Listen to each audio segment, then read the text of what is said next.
All right, if we're ready, I'd like to bring the meeting to order. If I could ask you to all rise for the Pledge of Allegiance. And since I never get to do this and he never picks himself, if Mr. Flynn would lead us in the Pledge of Allegiance. I pledge allegiance Allegiance to the flag of the United States of America and to the republic for which it stands, one nation, under God, indivisible, with liberty and justice for all. Thank you. And then the first order of business is in this meeting is the election of officers, and we'll start with the chair. Are there any nominations for chair? Mr. DeWitt. Thank you, First Selectman Tetro. This is my 7th year on the board and the 7th time that I've been involved in the election of officers. It's a great privilege, frankly. It's always been reassuring for me to look toward the center chair and see a true leader. For me, it started with Kevin Kiley, and 2 or 3 years after that, it was Mr. Tom Flynn. Tom has been a steadfast leader for us through good times and, frankly, not so good times. And I can think of no one better to lead us through what promises to be yet another tough budget season than Tom Flynn. So, with that, I hereby nominate Mr. Tom Flynn for Chairman of the Board of Finance. Thank you, Mr. DeWitt. Is there a second? Mr. Brown? I second. All right. Thank you. Any further nominations? Seeing none, are we ready to vote? All those in favor of Mr. Flynn, please raise your hand. Aye. All those opposed? All those abstaining? Please note that Mr. Flynn abstained. All right. With that, I will hereby turn the meeting over to the new chair. Thank you, Mr. Tetro. Mr. DeWitt, thank you for the kind words. And as I've said before, thanks. Thank you very much. As I've said before, it's an honor and a privilege to be amongst this board. And being chairman is something that is I've enjoyed very much. And I've enjoyed the camaraderie of the board. I've enjoyed the support of the board. And as I've said a number of times, this job is relatively easy based on the good people that we've had the pleasure of having on this board for the number of years that I've been on here. They're not only professional, they're smart, they're well-rounded, they're good-intentioned. We all get along. The camaraderie has been great. And I know that everybody, when they vote and when we deal with each other, everyone has the best interests of the town at heart, regardless of political party. And I think that's a model that has served us well, and I'm hoping serves us well into the next term, which, as Mr. DeWitt said, will continue to be difficult as our citizens, our town, and our state continue to grapple with the fiscal realities and challenges that we all have. So I thank you again for your support, and I look forward to another good year and working with all of you.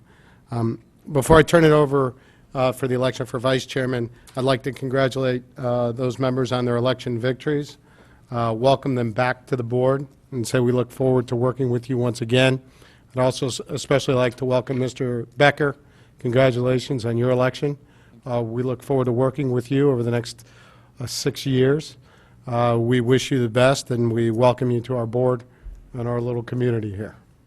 So with that, nominations for vice chairman of the board.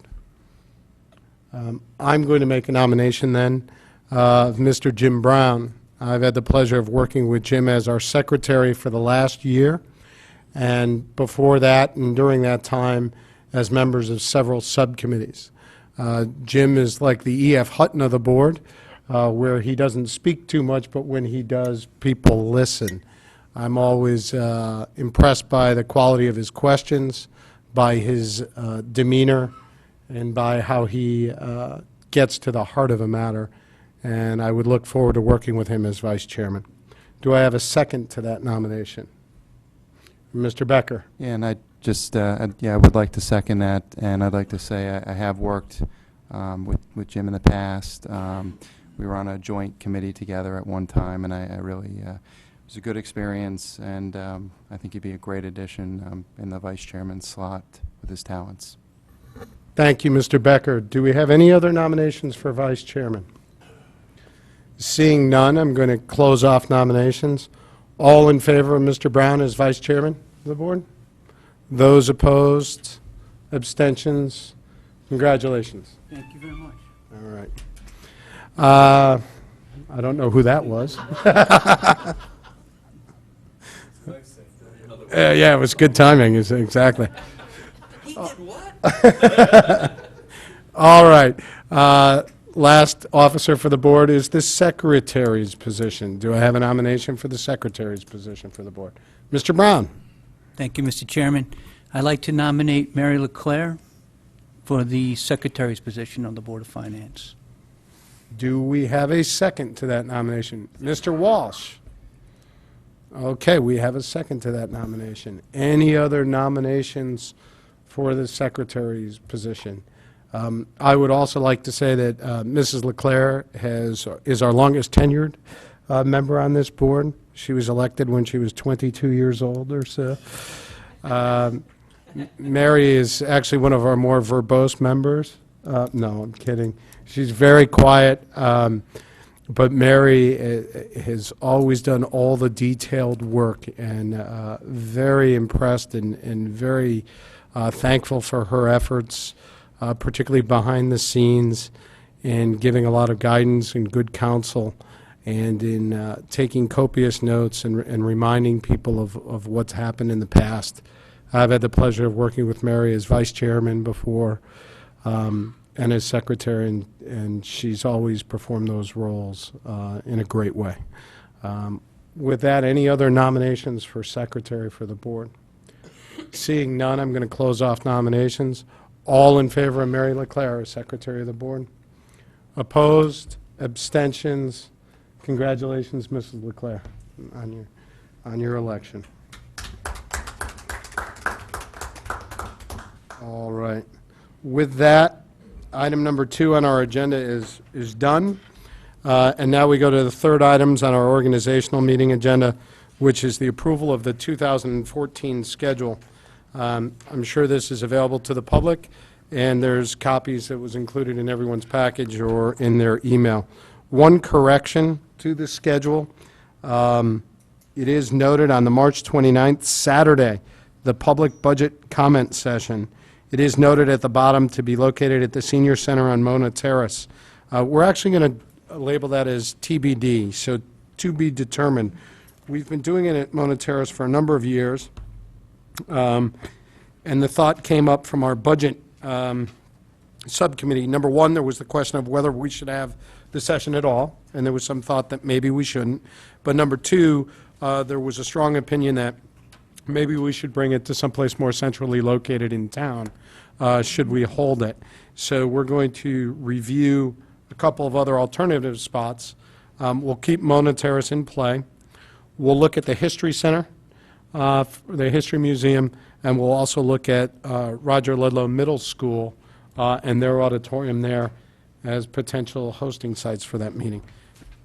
With that, are there any questions, comments on the 2014 proposed meeting schedule? Anyone? Mr. Mayor, welcome. Do you or your staff have any comments on the proposed meeting schedule? Good evening, Mr. Chair. Good evening. Couple of changes this year. One, you may have noticed, there's no specific line item on the schedule for revenue. In the past, We've not gone to that yet, I'm sorry. We're just looking at the overall schedule first. gotcha, okay. No other comments?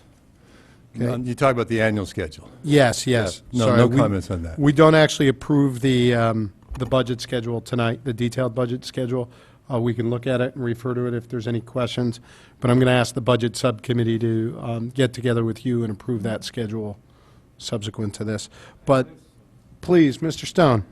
I'm not sure, but our last, we have a February 18th, February 4th, we have a regular meeting, and then we don't have any regular meetings until May 8th? Am I missing? There's no monthly meeting during the month of March because of the budget season. We've taken that out in previous years. So what about in April, though? I mean, it's fine, less meetings are fine with me, but, Right. We did not have an April meeting this year, right? Meeting last year either, yeah. okay. Right. We can always add one, I suppose, right? We couldn't. Thank you for pointing that out, Mr. Stone. Yeah, I it's a do long think, time between meetings. We also don't have one in July.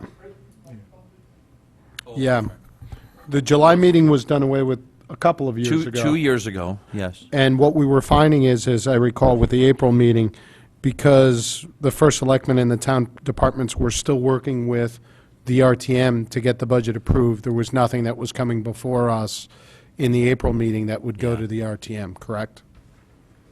Yeah, Thank you for pointing that out, Mr. It had been Stone. canceled 3 or 4 years in a row, and we kind of made a recommendation, along with the July meeting, that. I think that's right, Mr. DeWitt. I think simply if there's something that comes up that needs a Board of Finance vote, we can schedule a special meeting in April at a time that's convenient for the board to get that done. It's too far ahead to say there will or won't be any agenda items that need Board of Finance approval at that point. Right. Given the number of days, we certainly should be able to fit that in. Thank you, Mr. Tetra. One more question for you while we have you at the mic.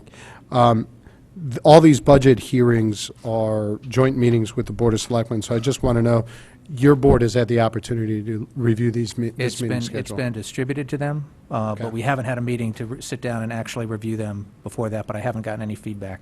Okay. And I know As Mrs. long as McCarthy Kristen's Vahey's here. Are you okay?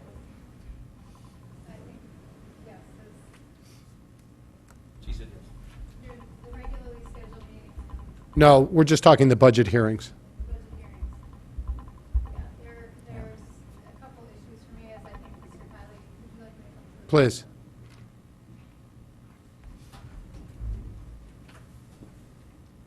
As with many of us, thank you, Mr. Chairman, and I also would like to add my congratulations to those who were elected as well as re-elected.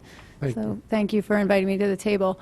I think as with many of us, there may be a meeting that there's a personal conflict. I know Selectman Kiley, other members, myself, that has happened, but overall, this schedule looks just fine for me. So thank you for asking. Sure. The only other follow-up point, has somebody checked this for any religious holidays and lack of conflicts there? We did. Because I know that was one of the issues last year, I think, towards the end. Yes, the biggest religious holiday we were concerned about was St. Patrick's Day, actually. No, we did most definitely check Thank you, this Mr. against. O'Flynn. Half the holidays were like last week. Yeah, true. Any other questions, comments on the schedule? You will note, and Mr. Mayor, the quarterly meetings have been pushed back, correct, per the request of the Finance Department? Yes, sir. Okay, so you guys are comfortable with this as well. Any other questions, comments, concerns on the schedule? Seeing none, can you move it? Moved by Mr. Brown. Do I have a second by Mrs. Leclerc? All in favor of approving the proposed 2014 meeting calendar? Opposed? Abstentions? That item is done. So thank you very much. Do I have a motion to adjourn the organizational meeting? Go with Mr. Stone. Do I have a second? Mr. DeWitt, all in favor? Opposed? Abstentions? We're done. Nice and quick. All right. Now we'll start with our regular meeting. Would everyone please rise for the Pledge of Allegiance? I'm going to ask our newest member, Mr. Becker, to lead us in the Pledge of Allegiance at his first meeting. Allegiance to the flag of the United States of America and to the republic for which it stands, one nation, under God, indivisible, with liberty and justice for all.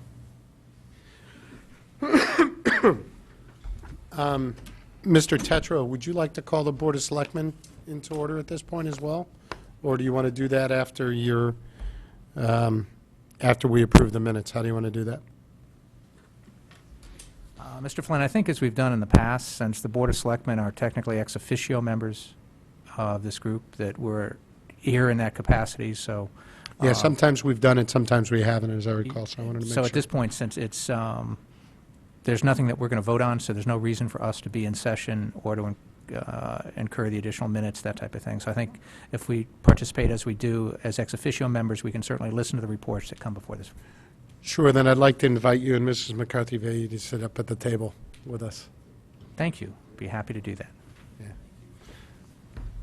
All right.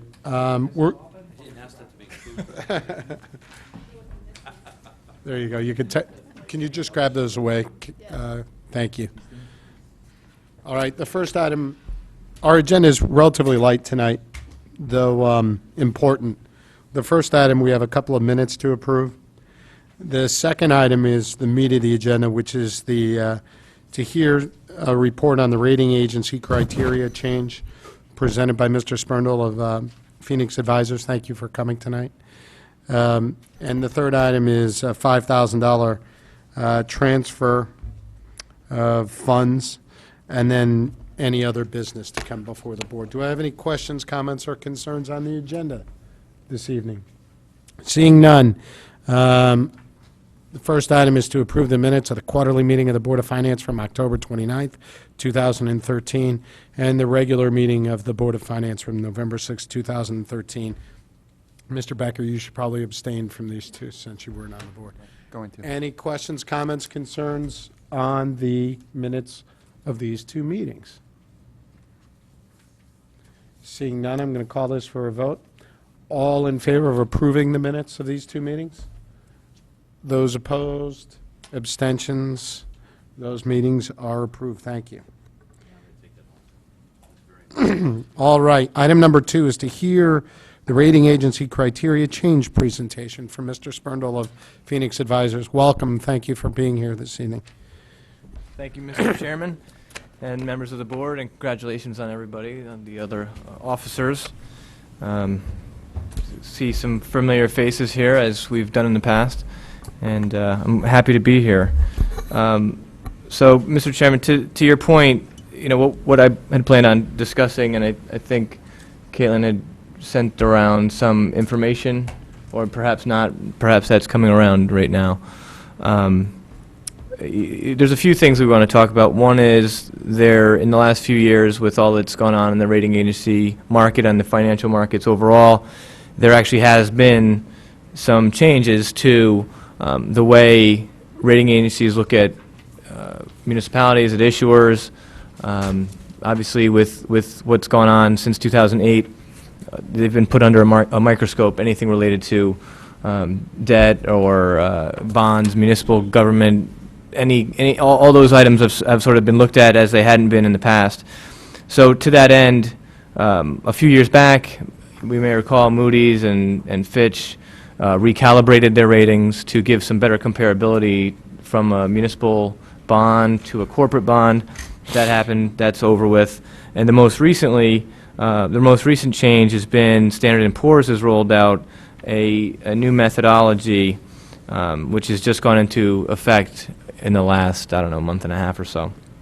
They've been working on it for at least a year.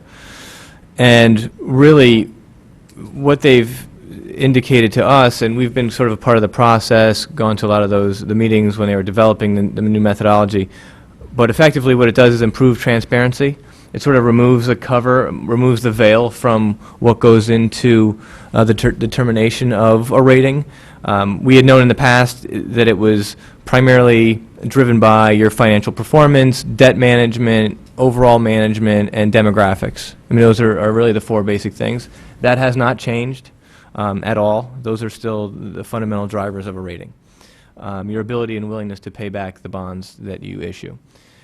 What they've done, though, is they've devised a sort of metrics that improves the transparency and really lets you know, okay, instead of just saying per capita income is important, or your level of fund balance is important, or your policies are important, they've actually developed a fairly in-depth set of data modeling, effectively, that assigns a value to each of those items that they had always looked at. And basically, I mean, there's an app. S&P has an app that you can get for your iPad. I have it. You're all welcome to check it out sometime. Where you actually plug in all the items that you have, all the numbers that would go into a normal rating. Grand list, financial performance, surpluses, fund balance, per capita income. And then they take that, they assign values to each one.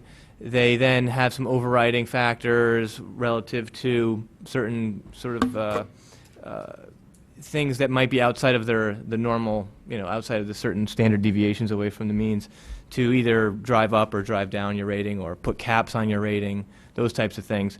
And what they've done is they've actually now said that your rating is determined. There's, these 5 or 6 factors within financial measures. There's liquidity has a 10% weight. Budgetary performance has a 10% weight. Flexibility has a 10% weight. Management now, where management was always important, but no one really knew, exactly what they wanted from management. Management is 20%. So 20% of your rating is really determined by something that you actually do have some control over. A lot of it has to do, it's not as if they're saying, well, the finance director's been there for 30 years, or the mayor's been there for 15 years, and that equals good management. What they're really looking at more closely now is about 7 or 8 or 9 things that management can possibly do which could help or hurt a rating. And that's sort of the focus a bit, and that's kind of where I'm segueing into here is the article that I had passed, that Kate had passed out, is something that S&P had published last year, and it's called The Top 10 Management Characteristics of Highly Rated U.S. Public Finance Issuers. So again, with sort of keeping that in context of what is changed in the rating world from the methodology perspective, and sort of bringing that into, okay, if management has a 20% weight now, and what are the things that drive your management rating, how do you as a town, as an issuer with a AAA rating, maintain that rating? Clearly, what has been done in the past, the town of Fairfield, has gotten you a AAA rating.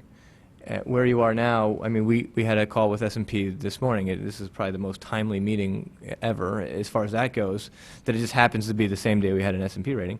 And it doesn't appear that AAA is going to change anytime soon. Regardless of if you go through this top 10 list of management characteristics and do all of them, the point is, I think, from your perspective, from the finance office's perspective, is to try to do those things that we can as a community, as an administration, to better bolster the management portion of the rating.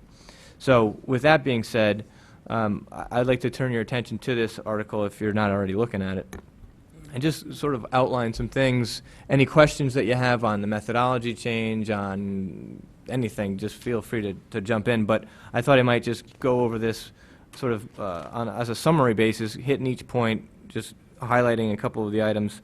A lot of it's fairly straightforward, but it's good information, and it's very timely, and something that these boards can do something with. First off, just high level, proactive budget and liability planning. Just talking about kind of what this all boils down to. Strong liquidity management. Again, in liquidity, I mentioned earlier having a 10% weight. Liquidity is something that they're looking more at than they maybe did in the past. Real cash, trends in cash, what you actually have available to you rather than just fund balance levels. And the establishment of reserves, obviously, are sort of some of the things overall that they're looking at. But if we return to page 3 of this, the top 10 list starts with the focus on structural balance. So structural balance in the budget. And what that means really is, from S&P standpoint, a budget is balanced if recurring revenues match recurring expenditures. That's how they see a structurally balanced budget. Oftentimes, fund balance may be used to offset some portion of the budget, which clearly is, it's there for certain purposes, and you do what you feel you need to do within the context of the tax base, the taxpayer, all these kinds of items. But they're looking at really matching up recurring revenues with recurring expenditures, and not necessarily using that fund balance as a tool to offset taxes on a regular basis. So when we talk about structurally balancing a budget, they're looking at recurring revenues, recurring expenditures, and those meeting each other. So it's something that's important to know. Many Connecticut communities, AAAs, may offset the budget from year to year by appropriating a certain portion of the surplus from the previous year. It's something that's done. If S&P could have their choice, they would choose to not have that happen. So that's the first point. Liquidity management, clearly, this is one of the most important things, really, when you look at your ability and willingness to pay for your bonds and your debt service. If you don't have sufficient funds on hand and you can't make a debt service payment, that's clearly a problem, and that would lead to severe credit deterioration. Again, a lot of these items aren't necessarily going to be applicable to Fairfield, or it's something that you're already doing, but just to emphasize some of these things, I thought it was an interesting article, clearly something that I think is important for this board. Number 3, regular economic and revenue updates. Again, that's having a formal mechanism to monitor economic trends and revenue performance at regular intervals, whether it's quarterly updates. I know that the town already does some of this with different, throughout the course of the year, providing the boards with whether monthly or quarterly updates to see where the budget's tracking variances versus the original budget. That's obviously very important, and they actually put a lot of weight in that, rather than just saying we either do it or we don't. It's an important factor for the rating agencies and something that they look at closely. Obviously, historical performance of revenue. Again, with a tax base that's property tax driven, not really obviously not relying on sales tax and corporate tax and capital, all that kind of thing. It's a little bit different than when they look at a state, because the stability is there, so there's not really a lot of volatility from one year to the next, but again, something that they look at. Number 4 is establishing a rainy day budget stabilization reserve, which effectively is a fund balance policy, and they reference a formalized financial reserve policy is a consistent feature of most of Standard & Poor's highly rated communities or credits. So that is, the legislatively approved policy, which would be somewhat different than what the philosophy might be, or historically what the town has done. And this goes for you or anybody else. It's really codifying a policy and reviewing that policy on a every year or two to see if it's still relevant. Clearly, Fairfield today is in a much better place fiscal year end 2013 than it was fiscal year end 2004 or 5 from a reserve standpoint, I think overall, from an overall credit perspective. So looking at whatever policy was in place and making modifications going forward clearly is something that they look at. That one, even though it's a top 10 list and that comes in at number 4, I would say that is one of the ones that they've always asked and they're always interested in. I think it has somewhat more meat to it than some of these debt policy. A debt policy is nice to have. They mentioned it later on in the list, but a fund balance policy where it actually talks about your financial flexibility and is a very important topic. Now, are they going to tell you, or have they indicated to us what your level should be? Absolutely not. They won't do that. It's not their job to advise on anything policy related. But ultimately what they will do is look at you as they would for any other criteria versus other AAAs in Connecticut versus other AAAs nationwide. Where do you fall relative to medians, relative to your peers? And in the case of Connecticut, for instance, the AAA median for unassigned fund balance is right around 9 to 9.5%. So where we are now at about 6% is on the lower side of that, much better than 3% or 3.5% that it was not too long ago.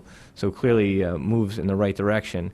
But it's not only do we have a policy, what's the percent? It's how did you arrive at that number? What did you just? We didn't just say, okay, the median's 9%, so we slapped 9% on a piece of paper and now everybody's going to be happy. It's adherence to the policy.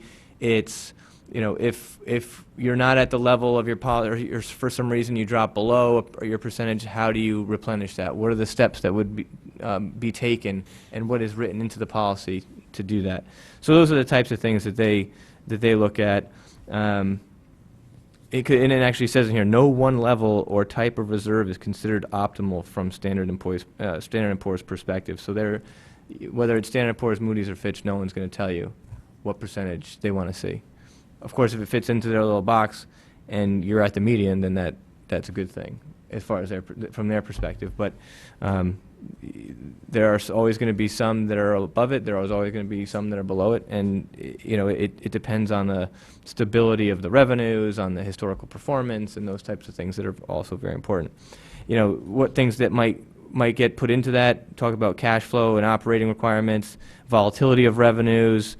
I mean, some of this stuff, susceptibility to natural disasters, legal requirements.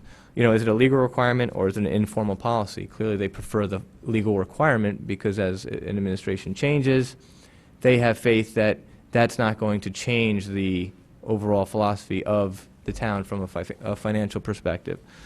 We've always done it this way doesn't necessarily mean it always be done this way. They feel a little bit better about there being an adopted policy. Under what circumstances can reserves be drawn down, and the mechanism to rebuild reserves. So those are a few of the items that I mentioned, but they lay it out in their bullets right there. Prioritize spending plans and establish contingency plans. Again, the ability for a community to have contingency funding and plans to adapt to changes in economic and the revenue environment of that particular time is important, something that they've been looking at now. I'm not going to spend a lot of time on that one. It's not quite as important as some of the others. Strong long-term and contingent liability management, really speaking more to the long-term pension and OPEB requirements and liabilities, just because obviously with what's happened over the last few years and on the state level and even on the local level with pensions, clearly that has created some serious credit strain on a lot of communities and states not very far from where we're sitting. So something that they're looking a lot at. Clearly, Fairfield's in excellent shape with regards to those items. OPEB's sort of the newer one. Nobody's really has a OPEB fund that's 100% funded asset to liability, but something that over the course of the coming years will be something that they'll be paying even that much more. Yeah, the only thing, and forgive the interruption, the only thing I would say is I think we're in very good shape on the pension side. We're not in very good shape on the OPEB side. Right. Yeah. What you're saying is basically nobody's in very good shape. Nobody's in very good shape, but if we look So at it's kind of like being the world's tallest short person. I mean, nobody is. right, again, a lot of these things come down to comparability amongst Right. your peer group. So yeah, in a vacuum, it's not a really great scenario from an OPEB perspective, but relative One to massive curve. yeah, exactly, it really is. And the bottom line is, I mean, at least on the town side and everything, you're making the arc for the OPEB. Board of Ed, is another item, but that's the smaller piece anyway. So the fact that you're doing that, I mean, that's where you're going to start. That's a good place to start. So something that, I mean, we talked to them today, and they had very good things to say about sort of the proactivity and the OPEB funding. So that's obviously important. Obviously, there's been also, we talk about the pension, it goes into some detail as far as the fact that pension systems have been undergoing a lot of reform in the last decade or so with respect to looking at reevaluating interest rate assumptions and all those types of items. And some of those things that when you change them, obviously it just makes your liability go up, which ultimately they want to see the match between assets and liabilities. But long term, they feel more comfortable when communities evaluate those things. Is an 8.5% investment rate of return realistic? And I think we all learned that it probably isn't. And we've seen a lot of communities, especially AAA Fairfield County types, knock that down, and Fairfield's obviously done that as well to some extent. So, they like to see those things too, because what they're now trying to do is really get an apples to apples from one community to the next, and it's very difficult to do that when Town A has an 8.5% return, Town B has a 6.5%. So as issuers bring that down to a more realistic level, obviously that gives them some comfort. What they're also doing is going forward, and we didn't really get into it today with them, but going forward over the next, I don't know, 6 or 12 months, what they're going to be doing is they're kind of changing a little bit of how they evaluate your pension liabilities from the rating agency's perspective, and they're just saying, we're just going to look at your liabilities and assume, a 5% rate of return on your investment, and that's what we're going to use as your liability. So whether you might be 100% funded to, based on your actuary report, based on your assumptions, that might be a 75% funded ratio as far as Moody's or S&P is concerned. Now, of course, again, looking at it all relatively, relative to the other communities, it's going to do kind of the same thing to everybody. So it's going to be where you sort of fall on that in that spectrum, which is what's going to be important. So that's just something to keep in mind. Number 7, multi-year financial plan. They obviously always like to see when communities look forward and forecast, and rather than just focus on what's happening this year or in the next 18 months. It says they provide a model to evaluate how various budget initiatives affect out-year revenues, spending, and reserve levels. Changes in your contracts with your labor unions, expectations for growth in those expenditure items. What's that going to do to your out years, to your out budgets, rather than just say, well, this year it's a 1%, so that we're dealing with this year. Looking forward, they like to see sort of multi-year budgeting and forecasting. Number 8, we're talking about policies again, a formal debt management policy to evaluate future debt profile. They like to see affordability analyses. Again, not just saying that our goal is not to have X% of our budget be debt service, but also, it's good to have some policy rather than no policy, clearly.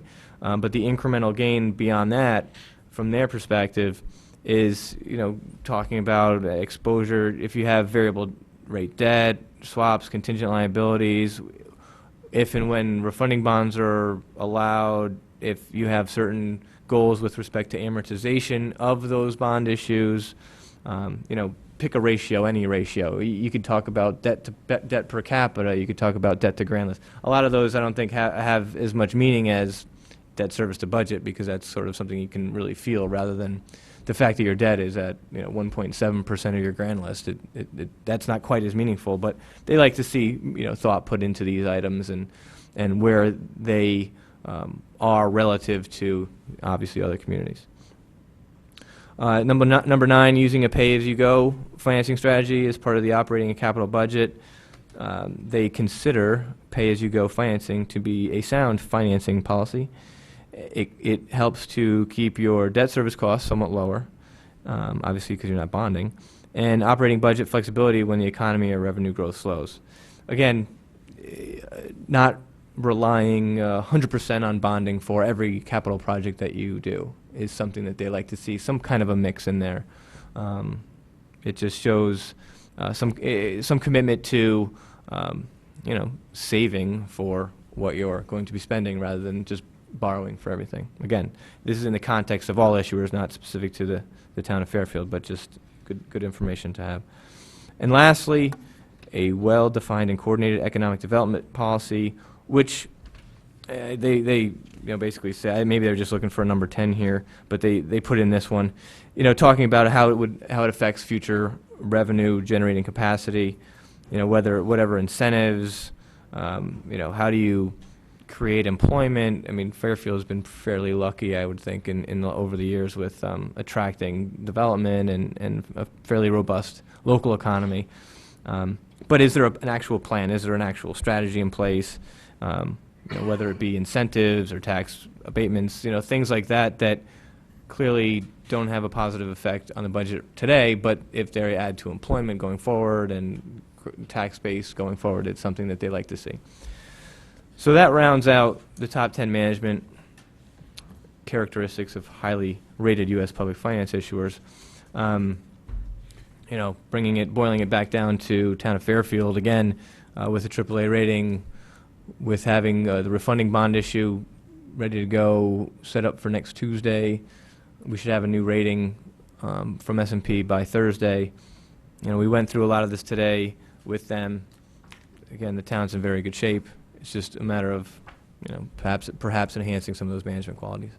Matt, thank you very much for going through that. Let me, if I might, I just want to address each point and then turn it over to the board. Sure. Just as I went through this, the good news is, I don't think there's one topic on here that this board hasn't taken up in the last 6 to 8 years. Right.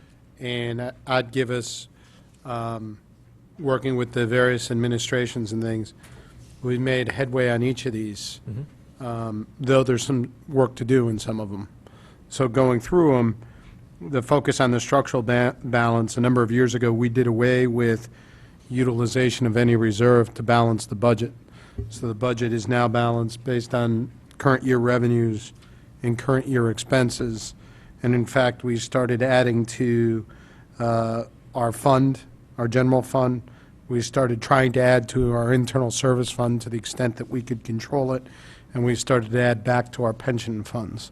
So from item number 1 and the focus on the structural balance, we also put in a major effort through the course of the last number of years on making sure we had realistic revenue projections in our budgets, which in a couple of years has resulted in some surpluses at the end of the year, which added to our general fund balance. So we've done a fair amount of heavy lifting there. Item number 2, strong liquidity management. We actually formed a subcommittee Mr. Brockfeld has been chairing to work with the CFO and the administration to look at how we manage the day-to-day cash flow of the company, of the town. And we've made some significant improvements there, but I'd say that's still a work in process as to how we manage our day-to-day cash flow, but again, much better. Item number 3, regular economic and revenue updates to identify shortfalls early. This board obviously meets monthly, and in the past have been alerted to any significant shortfalls or issues. But we also have a pretty standard quarterly review meeting where we analyze both revenue expenses on both the town side and the Board of Education side, as well as anything happening to the capital plans. We've also, through Mr. Brown's work with the Reports Committee, Mr. Walsh, I believe, is on that as well as others, have worked to standardize those quarterly reports to analyze that with the CFO and his team. Item number 4, established a rainy day, our budget stabilization reserve.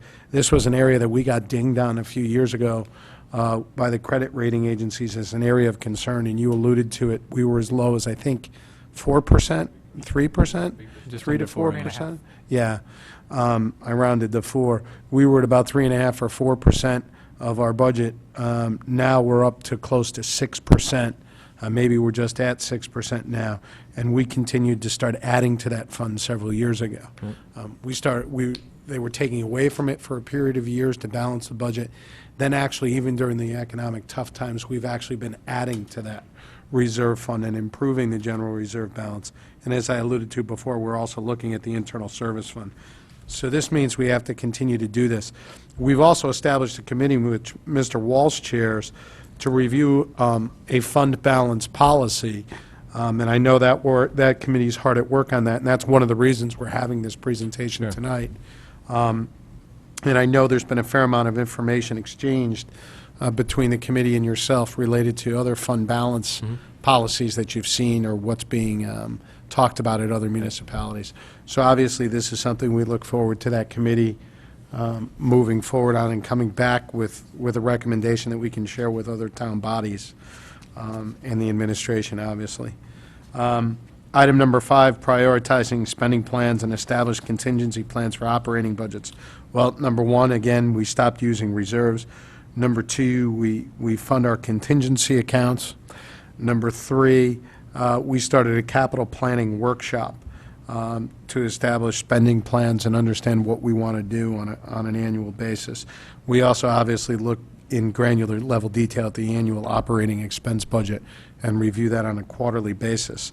So we could probably quite frankly, do a little bit more work there, but we seem to be in pretty good shape.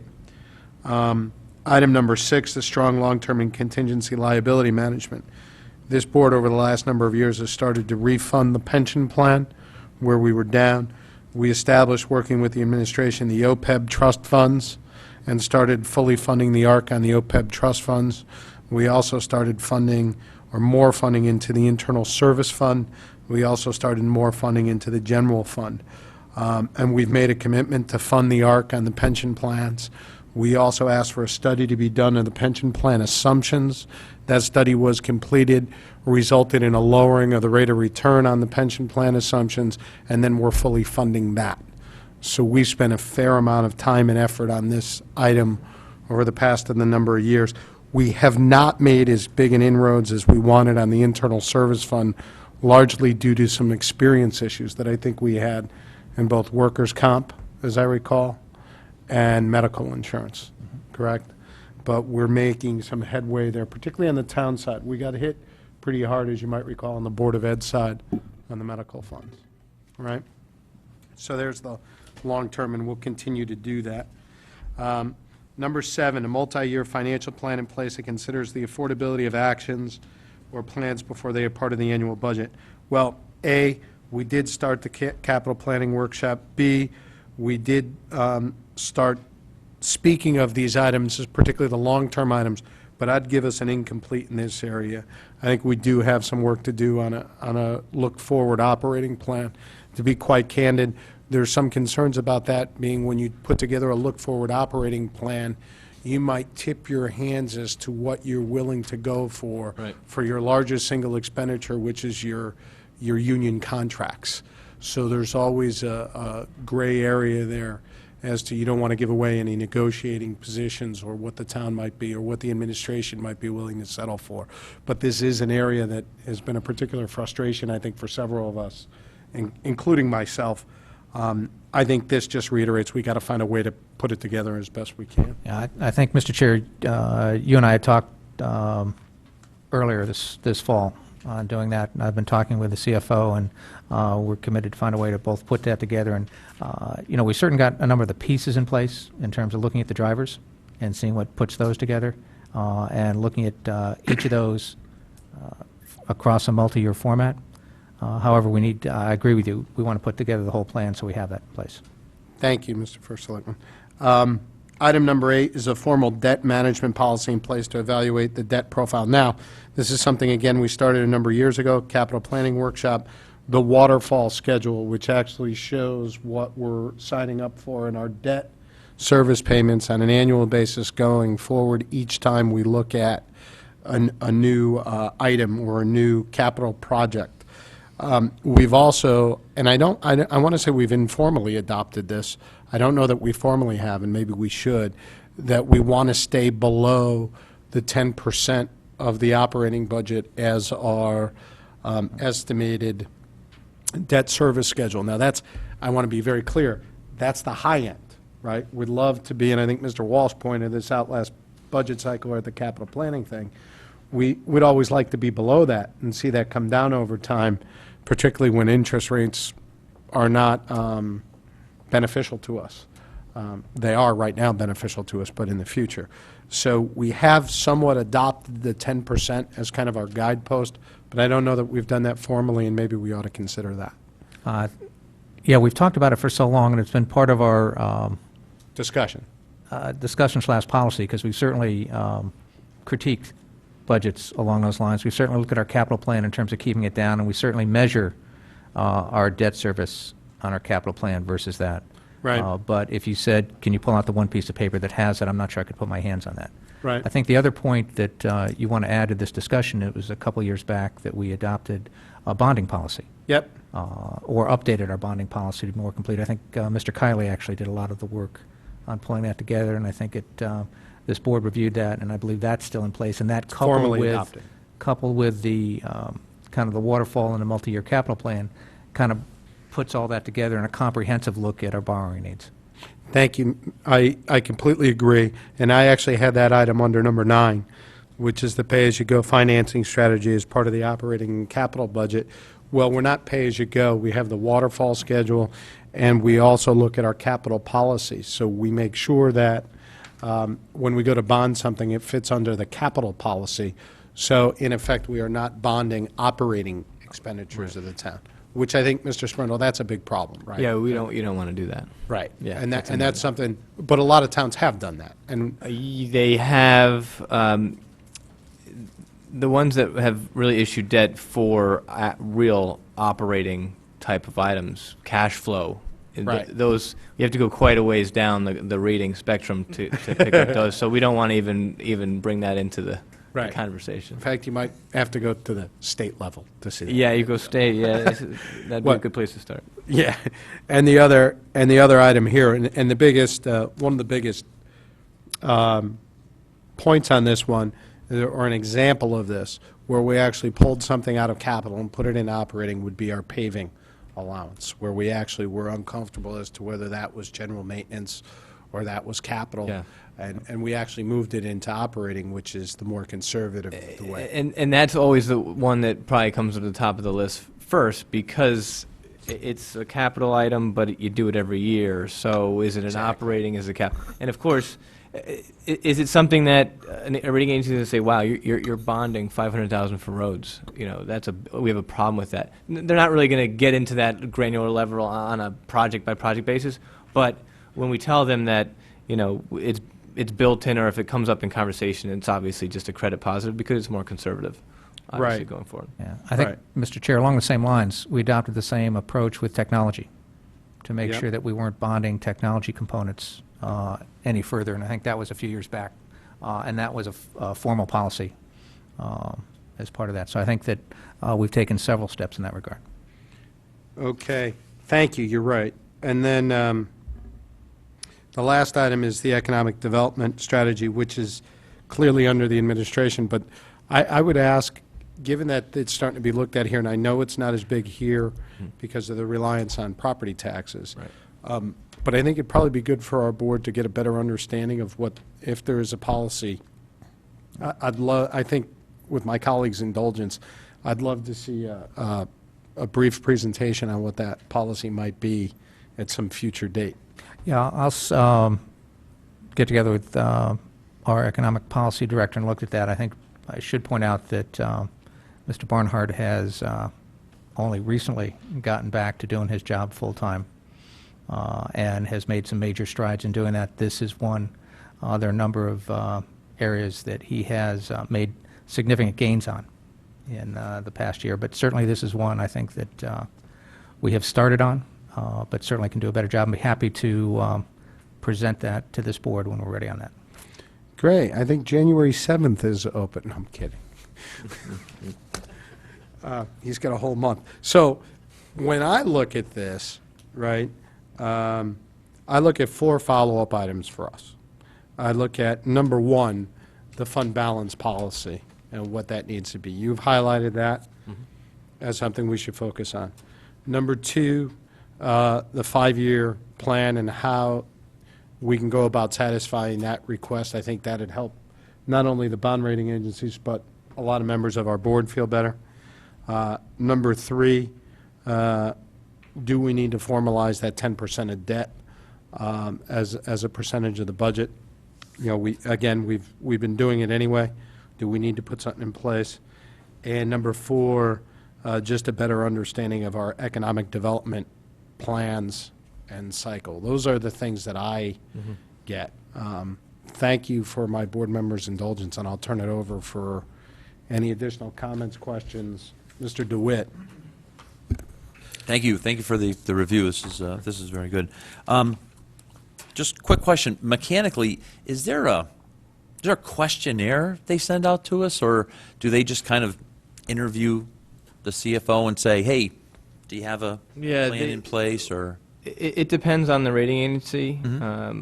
S&P has been somewhat more proactive in really identifying a specific list of questioning, I mean, and putting out articles like this Yeah. that really are specific to management rather than, you know, a lot of times management was, again, how long people have been in place. If you have strong financial trends and historical trends, well, then you must be getting managed properly, those types of things. Sure. But when we go through it in a rating call, they do have a checklist of questions that sort of address these items, but I could, ask them. I think it was probably in one of their articles at some point in time, but the actual questions that go through it, but they really do. I mean, we went through it today.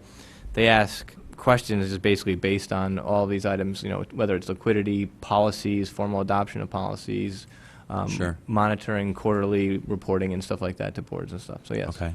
Because I know it seems a lot of this data is kind of all in our heads. And I don't know if a better way to say it, but it's almost, an interview with the CFO might be more beneficial than filling out a questionnaire. So I was curious about that.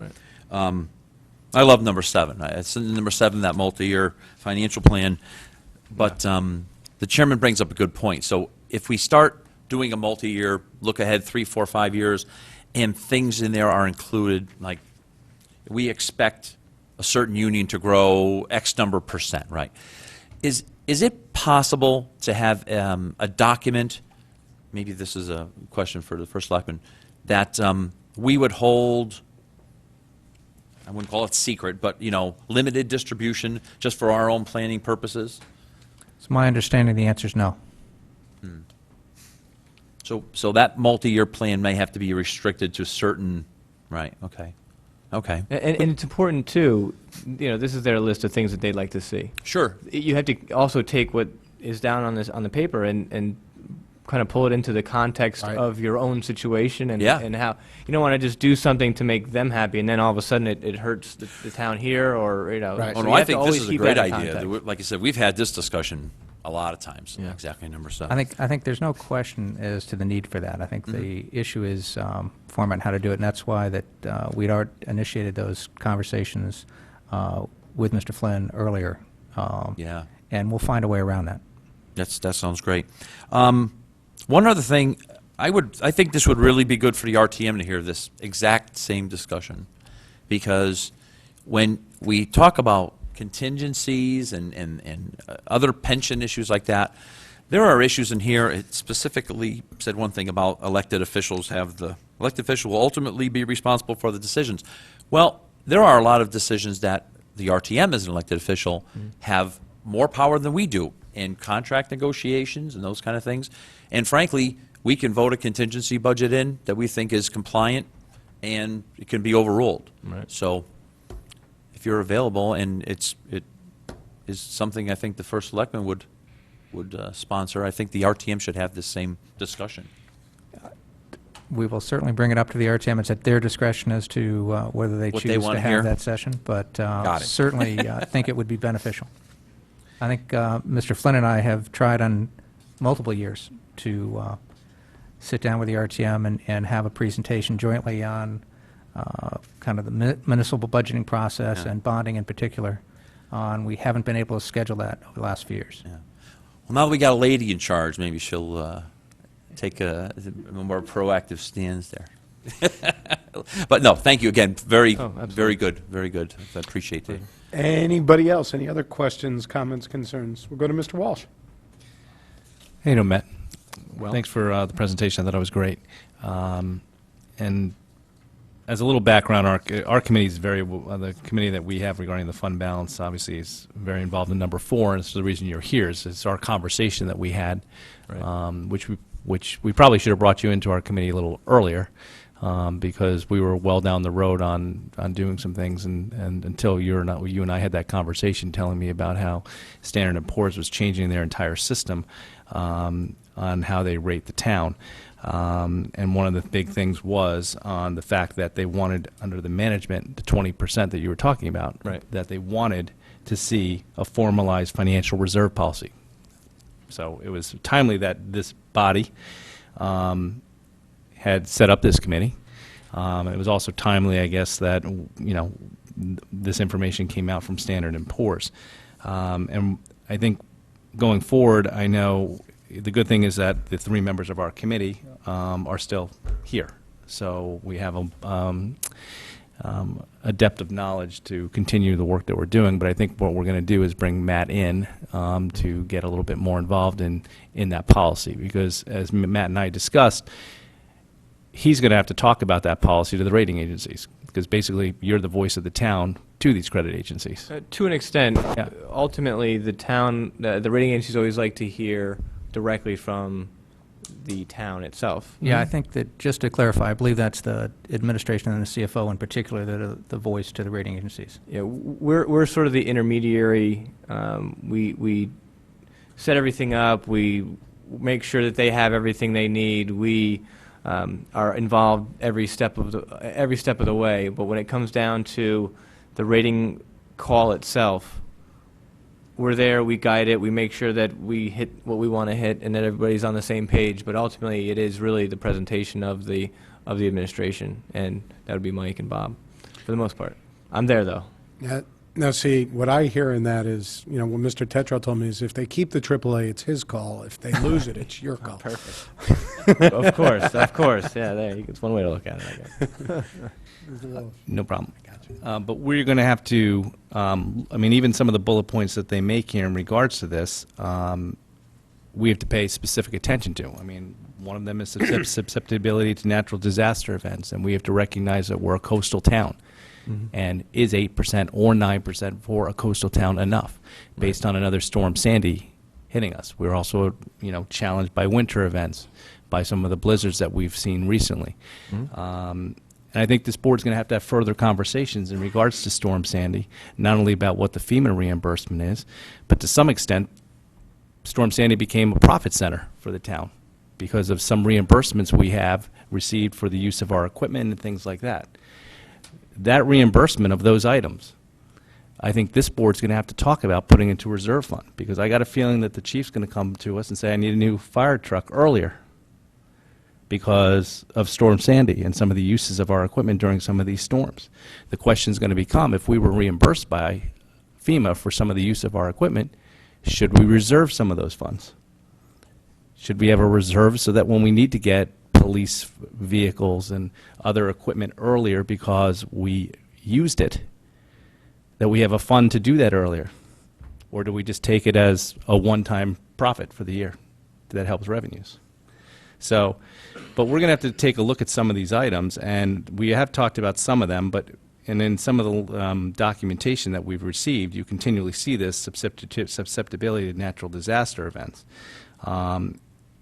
And I think we do need a formal policy, which is what we plan on coming out. But one of the big things that we're going to have to come out with is not only what amount that should be, and Matt, you and I discussed this as well, but how do we hold ourselves to it? Is it going to be a formalized process? How are we going to get the amount from 6% up to whatever number this body feels comfortable with? And are we going to stick with that year after year? Because that's what they're looking for. They're looking for consistency, that it's not just, well, we have a little extra money this year, but then we go off of it for 4 years. Right. I think there's going to have to be some consistency if we're going to score points in this area, that we show a consistent policy, and this board and the rest of the boards in town, who, the RTM and the Board of Selectmen, know that what we're trying to do, and there's going to have to be buy-in by all the bodies in town. All right, any So- policy, to your point, any policy that you adopt formally, you have to adhere to. Yes. And it's the adherence to any policy. It should have some flexibility in there. Obviously, it should have some teeth as well, have planning tools. All those things should be incorporated. But having a policy and not following it is worse than not having one to begin with. So yes, to your point, 100%, whatever it is, it's something that would have to be a full buy-in from the boards, from the town, and everyone has to be on the same page. Otherwise, it will make things more difficult for us with the rating agencies in the future. So. And some of the interesting things when you read other communities around the United States, when you read their policies, there's some interesting ways to do it. There's some people who use like a traffic signal thing where it's like a red light, yellow light, green light on when you can spend money, when you might actually have to bond to pay for something because you've hit the red light and you don't want to go any further unless there's a real natural disaster. Right. So there's interesting ways that other communities have done, and I think we're going to have to explore some of those to see what fits best for for the town. But in addition to some of that policy, what I was struck by with this article that you gave us is that it's definitely seems to recommend that there be a formal debt management policy. And while I agree with what Mr. Flynn said and what Mr. Tetro said, that we have been kind of informally doing that through the use of the waterfall document, and also through talking about not getting above 10%. It's definitely not a formalized policy. And I think that on all the ones that here where they talk about having a formalized policy, I think we need to have a formalized policy that we all buy into as well, and that we review on a year-to-year basis. Because we all talk about the 10%, but there's nothing that would prevent, say, another first selectman by saying, no, I'm more comfortable with 12%. Absolutely. You know, And that's what gives them comfort as an institution. Yeah.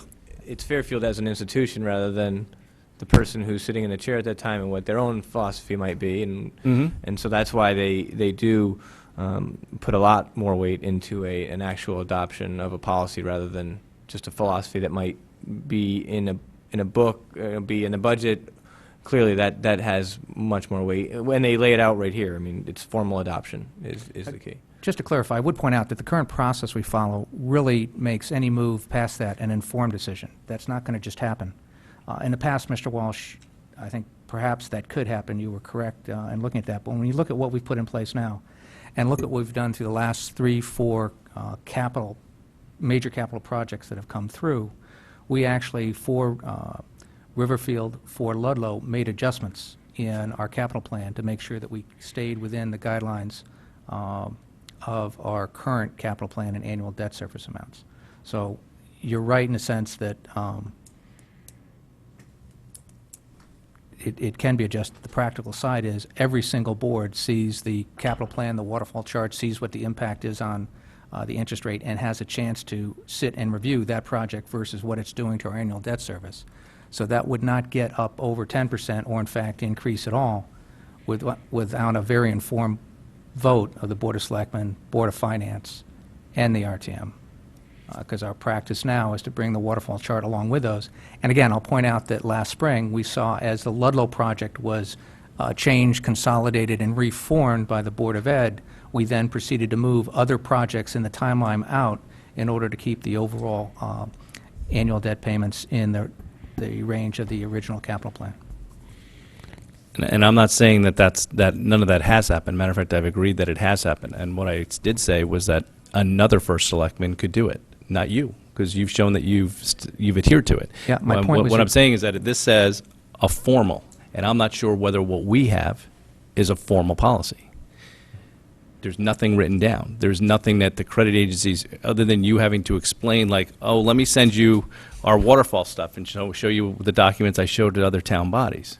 It seems to suggest that there be a formal debt management policy. And I don't think that what we have is a formal. We have kind of more of an informal. I agree that we have transparency and that we give the documents out and that we talk about it every time we go forward. And at our capital planning meetings, we more stress that even more. And I understand that there has been things that have changed, and Riverfield added on and things, and there has been adjustments. I'm not saying that the system hasn't been working. What I'm suggesting is that if Standard & Poor's, and we're using them correct on our latest bond issue, is requesting and saying that that's a big thing, we should consider having a formal debt policy, debt management policy. Yeah. My point was not to disagree with that, Mr. Walsh. Okay. My point was just, you used the example of 12%, and I was just trying to point out to the body, as well as Matt and anybody watching on TV, that couldn't happen without an informed vote of 3 different boards going through. I'm not arguing against having a debt policy at all. It's too easy to do, and we're following it, so might as well just write it down, so that's not a problem. But I just wanted to make sure that everybody understood that with our current policy, that would take informed consent by 3 different boards, not just one person in our government to change that. That's all. And for some reason, I think that when you have a formal policy like this, it's just a lot harder to change, because you almost have to have a vote to change what the policy is. But I think you also want to be careful with that. okay? Because you don't want to trip yourself up with unforeseen circumstances into giving the credit rating agencies an unintended opportunity to downgrade you for having to adjust a policy for a perfectly reasonable reason. My point being, as someone who in his corporate life has had to live within debt coverage ratios and covenants, you need to be careful to allow them enough breadth Sure. and enough room for the unforeseen circumstances. And Mr. Chair, just as an example of that, I think your point's very well taken. We've got to be careful in all these that, A, we realize that we can't sit here and anticipate every single event. If we go back 5 years, anticipating Storm Sandy followed by Storm Nemo would not be in any sort of contingency plan. As we look at what's happened elsewhere, and again, my caution is to don't paint, as we look at policies, don't assume we understand everything that takes place or how it's going to be interpreted. We're focusing a lot on debt service and bonding. When Storm Irene hit and West Hartford, in the interest of keeping their bonding down, proceeded to spend out of their surplus, they actually got dinged and put on negative outlook because they used their surplus to help fund storm expense rather than bonding some of it. Right. So I think that the weighting on many of these issues is not always as consistent or as easy to understand as we might like. Again, that's not to say we don't need a policy. It's just the caution and how we put that together to allow a certain amount of flexibility for unforeseen events going forward. I'm sorry, Mr. Walsh, are you done? Well, I'm not going to want to talk to Mike's point, but if you have something else, No, go right ahead. And Well, to Mike's point, I guess, Matt, has that, what Mike's talking about right now, has that changed with Standard & Poor's? Because clearly under number 4, they talk about that if you have reserve funds, they respect a community's use of that funds because that's what it's there for, as long as you have enough for the following years to get there. So in his situation, I've heard that happen with a number of communities upstate when all those trees came down and there was all those problems, that people went into their reserves, Right.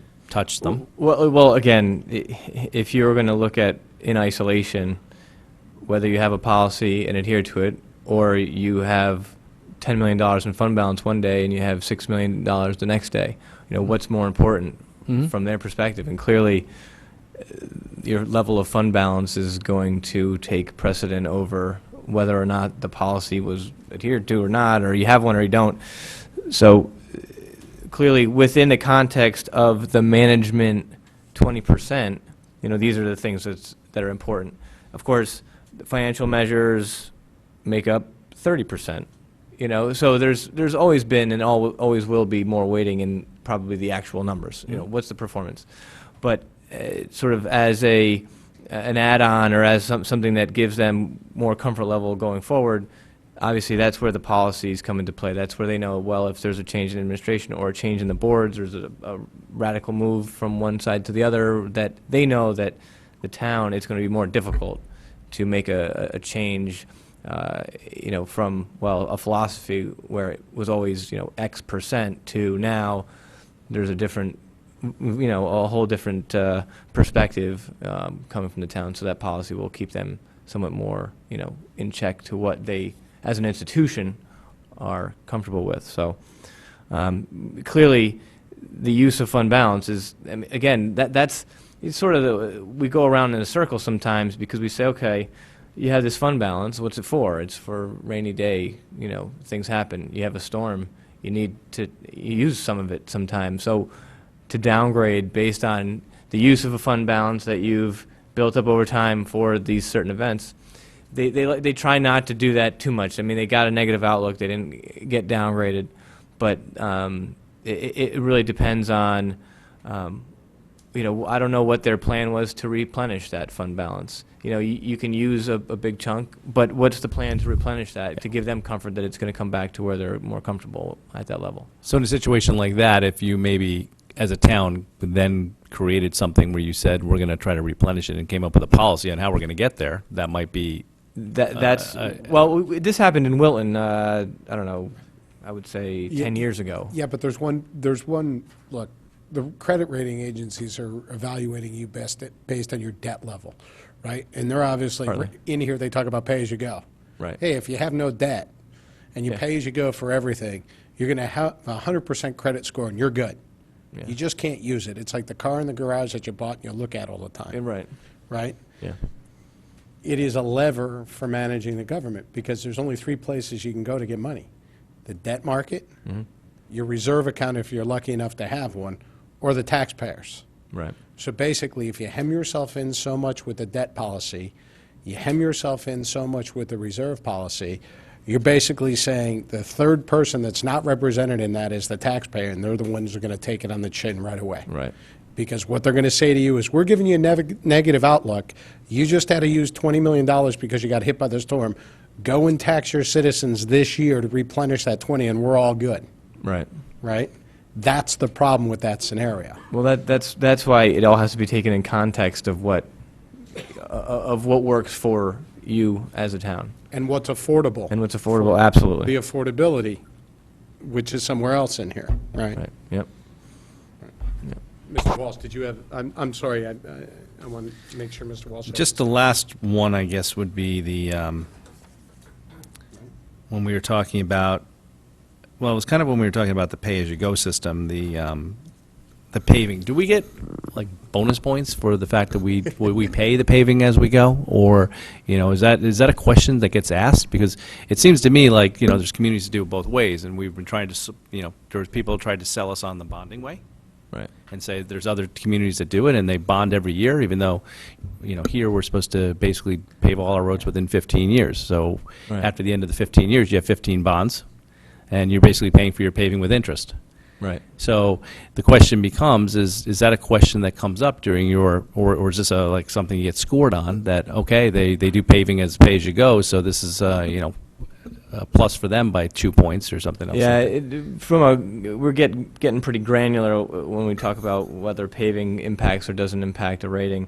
I can tell you that it's not something that's really going to show up anywhere in their analyses from the data point perspective that it's going to really make a difference, too much of a difference one way or another.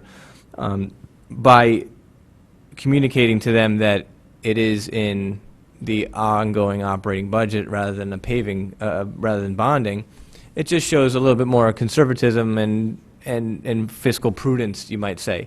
Whether or not that really, it's not going to move a rating one way or another, or probably get put into the analyses, but it gives them some comfort that, Just lowers our debt, it basically lowers your debt to amount. some extent, it lowers your costs, which ultimately lowers your debt service to your budget and all those kind of items, so.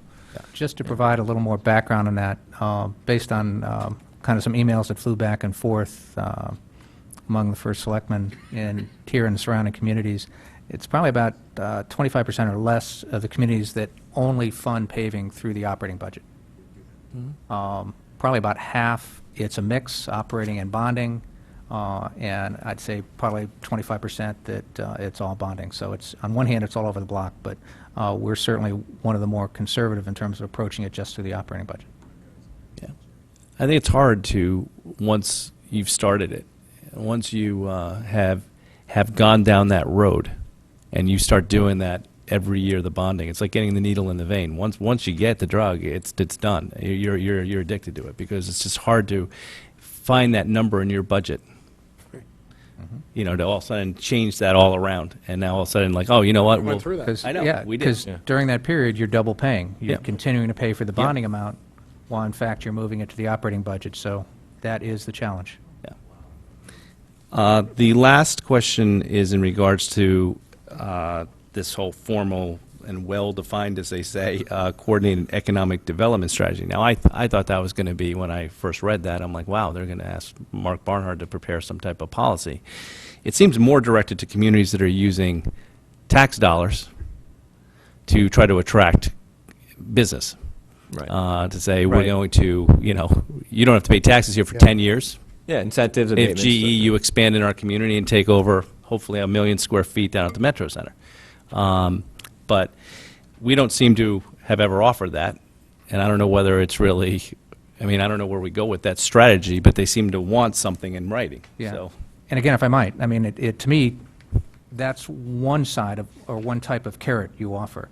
I think that what we've just started here is a business incubator, a partnership between Cleveland Properties, Fairfield University, with support of the town. in terms of creating a mechanism for helping to encourage small companies to start and job growth to take place. Very excited about that. And I think that's something that can fit into this, that we're doing it with that type of incentive rather than just tax rebates. A little more creative and a little bit more of an approach in that. The only thing I'm thinking about, though, in that area is what is going to happen with the metro centers? Because I understand we're having problems with the developer, but at some point, we've put a lot of money into that, more than we ever wanted to or originally approved, and we're not making any tax dollars there at all. I mean, all that stuff that was sold to us is just not happening. And, I don't know whether there's a strategy for how to change that. I don't know what there is to do with it. You're probably closer to it than, and probably is more frustrated than anybody in regards to what's happening there and your lack of ability to be able to control it because you don't control the space, you don't rent the space, but, it just is sitting there year after year. I'm glad we're not putting any more money into it, but it was supposed to be a major economic driver for this community, and it's nothing right now other than a train station. Yeah, I think that, as you pointed out, controlling what a private developer does on private property is not the easiest thing. On the other hand, we did kick off the start of the cleanup of the Mill River. We have a developer there who's ready to put the shovel in the ground tomorrow. That'll probably take 2 to 3 years to get the Mill River cleanup started, or finished, rather. And that's a very exciting project that'll take place. So we have light at the end of the tunnel on that property, and that's a major property. And as has been, I think, discussed at this board on a couple of occasions, certainly at other boards it's been discussed, we have a number of properties around town. Sometimes it's a function of getting the proper zoning approval in order to get the project moving forward. Thank you. I'm going to go to Mrs. McCarthy-Vahey, who's been waiting patiently. Thank you. Thank you, Mr. Chairman. Thank you, Mr. Sprindle, for the presentation. It's wonderful. This is a great tool, and I definitely think that we should share it widely. It seems when I'm listening to you talk that it's a comprehensive view, that there are more metrics that are more transparent for us, but that it's about the comprehensive look at all of these things, and that some are more weighted than others. And in particular, my question arises from your comments back with respect to the number 4, the reserve policy. And I think I heard you saying in your remarks, which is bulleted out here, that S&P wants this essentially codified via the legislative body. And you particularly referenced the legislative body when you made those comments. And I think, as opposed to some of the other ones, it talks about whether the formal legal requirement or even a policy of this board. And am I right in what I heard in terms of in that particular item as opposed to some of the others that they're looking for? Well, first of all, codification? the fund balance policy, debt policy, investment policies, that's been something that they've, for some time now, they've looked at. Do you have one? Don't you have one? Is it formal, meaning adopted and by the legislative body? There are communities that have them, there are communities that don't. Now, we've gotten to a point where they've sort of laid out exactly what they're looking for. Everything's much more transparent with regards to the new methodology. And obviously, there are other items. We talk about contingency and other funds, but it just, because of the importance of the single item being fund balance, as important as that is, more so than, again, contingency plan. I mean, really, they might not say that one's more important than the other, but we just know from practice that it is. A legislatively approved a debt policy, fund balance policy, that has the most weight in their eyes, and from an institutional standpoint, gives them the most comfort going forward. So, again, not to say that you have to do one, or you shouldn't, or you should. From their perspective, they put the most weight in that. And now that they've laid out this analytical framework of their new methodology, it says, well, so you have a 20% rating. If you have all these things, you'll get a 1.6, and a 1.6 is equivalent to a AAA, but if you don't have a formal adoption, maybe that puts you down to a 1.9 or a 2, because they have a 5-point scale. 1 to roughly 2 is a AAA, and it moves down or somewhere like 1 to 1.6, whatever it is.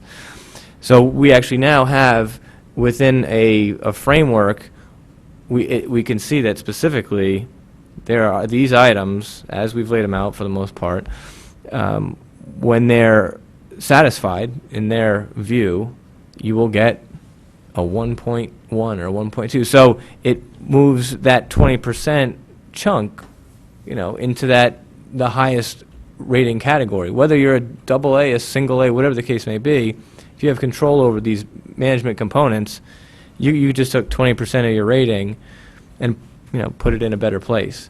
So that's sort of where we are today, which is not where we were even a few months ago, because no one really had any idea outside of them saying these items are important.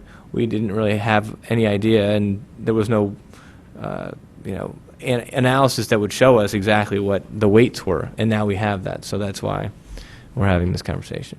Right. So, No, yeah. it's a great conversation, and it's great that it's measurable and it's Right. clear for all of us, and it's helpful. I just want to echo what Mr. Flynn said and Mr. Tetro as well, that while I agree and am grateful to Mr. Walsh and the committee that you are meeting, that we make sure that we look at the policies from a comprehensive standpoint and go in with our eyes open. Specifically in terms of the Board of Finance Committee, and if I may, Mr. Chairman, through you, ask a question of the chair of Mr. Walsh. I am wondering if, in working with your committee, if the plan or the hope is to have a proposal that essentially would then be brought forward to the legislative body, or is it more the kind of policy that has been discussed here at this level at the Board of Finance, or are you there yet? Well, I think in talking to our body, and certainly we have at least one new member of the body who may or may not agree, or may be able to convince us not to go in that direction. We've talked about our body, and Tom, correct me if I'm wrong, bringing it forth in almost a two-phase process. The first phase would be bringing it with a recommendation of a range of what the amount should be, what percentage that balance should be. We've seen all sorts of numbers. Matt's been good enough to provide me with what the other AAAs in Connecticut currently have. We are substantially below that for what the other AAAs are. Glaringly below that. So we need, it's this member's opinion that we need to start doing something. I don't think that we could do it all in one fell shot in 1 year. It's going to be a multi-year process. But I think the first thought would be to our committee to present to this board what our recommendation is. And I think in talking to our three members, and Mary, if I'm wrong, jump in, was to bring it in kind of a range, not a specific number. That's a range that we would feel comfortable with that being, so that number can fluctuate, go up and down a little bit. I think it should, personally think it should be like within 2 percentage points. But we are still meeting with it, so that's just my opinion. The next phase of that would be once we were comfortable with the number, because our committee didn't want to go too far down the line, and all of a sudden we come up with a 3-page policy or 2-page policy, and then we sit here and tear it apart for nights on end.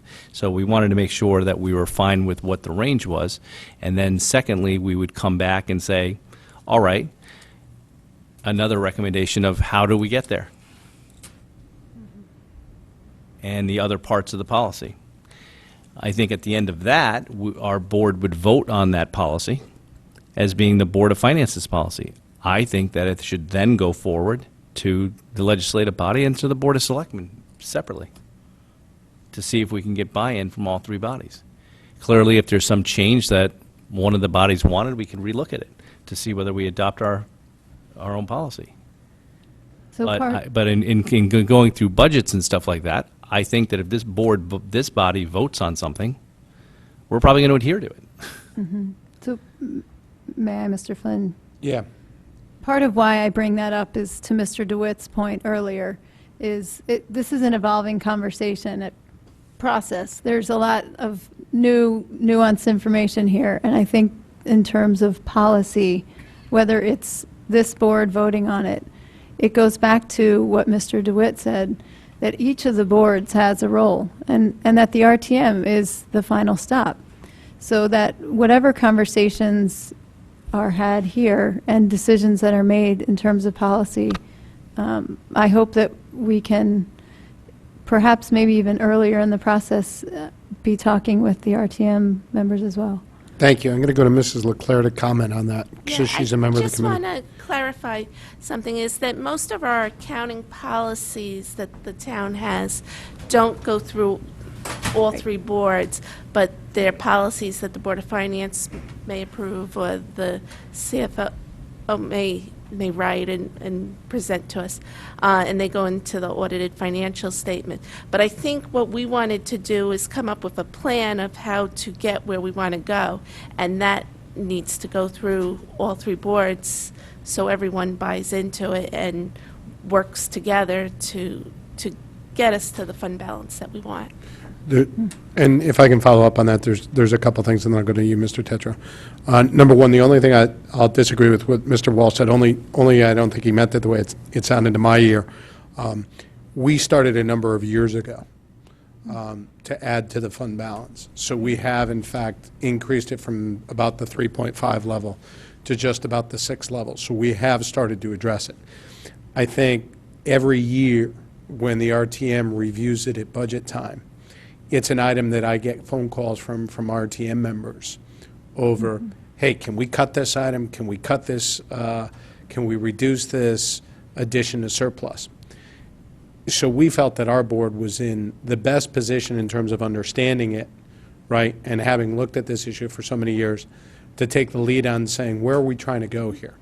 So that we could provide a context to the RTM and the other town bodies when they vote on the budget, that this is where we're trying to get to, and this is why we're trying to get there. And I think, Mr. Smyrna, your presentation has put that into a nice context, and I agree with Mr. DeWitt in terms of maybe it goes to the Finance Committee of the RTM so they can understand it and bring it back to the rest of their board so that there's a greater appreciation in understanding it. So that was the ultimate goal, was to come out of here with a policy, to have that discussion with the Board of Selectmen, because we view you guys as partners in this, right? And then go to the RTM and say, guys, this is what where we're trying to head to, and this is why we're trying to get there, okay? And to communicate it that way.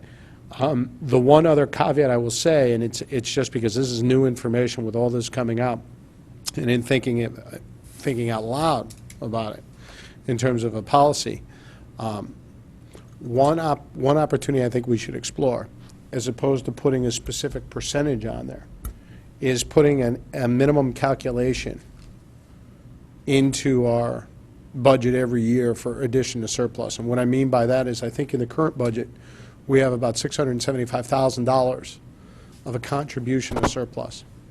If we were to take that contribution and, let's say, level it off, build it up over a couple of years to $1 million, right? Whatever, I make that up, I'm not proposing that, right?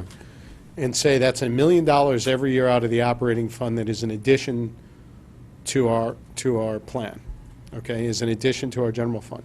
In addition, so that $1 million stays pristine, could we do a calculation off all the increase in operating fund, or let's hope there's no increase, okay? But let's say there's a 1% increase. Could we then say, okay, if the operating fund balance goes up by 1%, or the operating expenses go up by 1%, then in addition to the $1 million, we have to put an extra 1% into, so instead of being tied to an 8% or a 10% number, we're tied to a calculation, $1 million plus a percentage of the operating increase each year. And by definition, that grows that fund balance as a percentage of the budget every year. And it gets to where we're going without ever saying, we're, putting a stake in the ground and say we're going to be at 10%, by that year. It's another way. I wonder if other towns have done it that way. Yeah, I haven't seen other towns do it quite that way. There are mechanisms for rebuilding and things like that tied to budget growth and Right. increments and things like that.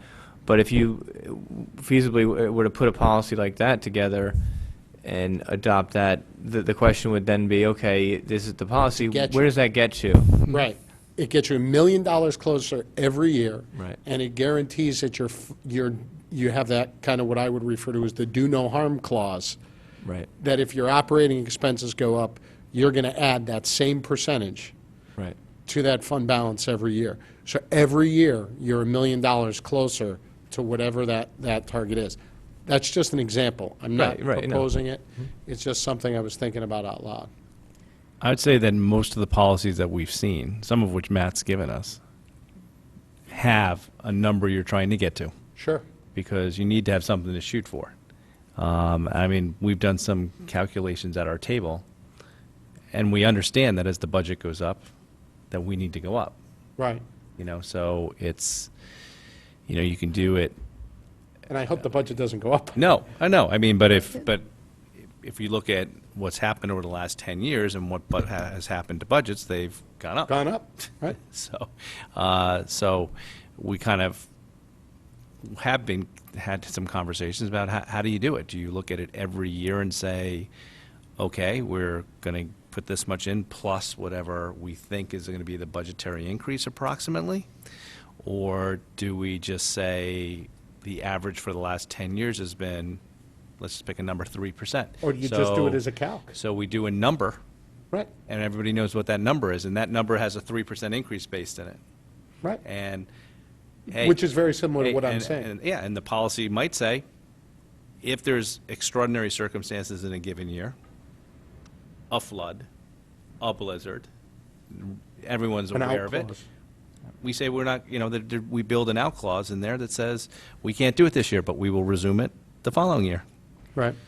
To some degree. But I would say most of them, I understand what you're saying with what you were suggesting, but I'd say that almost every single one I've seen seems to have a number, and almost all of them seem to have a range so that you could get, because the other problem is that if you do a number, and what happens when you get above that number? Say we chose a number of 8 to 10%. Let's just out of the Right.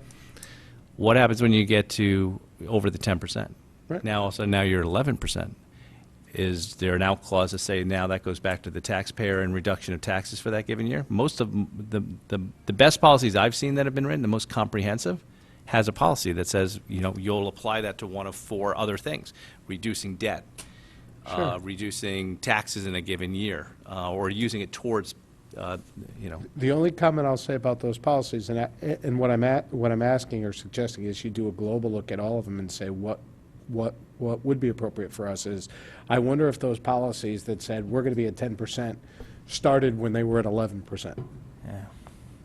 You know what I'm saying? That because we're starting from a lower base. So I think we just have to be careful on that, is all I'm suggesting. Two thoughts from the process standpoint. I don't mean to interrupt the discussion on the No, policy itself, but one of the things that comes through clearly in the guidelines that Matt has laid out is that a policy is needed, as we've identified and had the discussion, but more importantly, it says it's got to be adopted by the legislative body. Sure, it's got to go to the RTM. So, and my point there is when you look at timing, if we're going to go to the markets next summer, Right.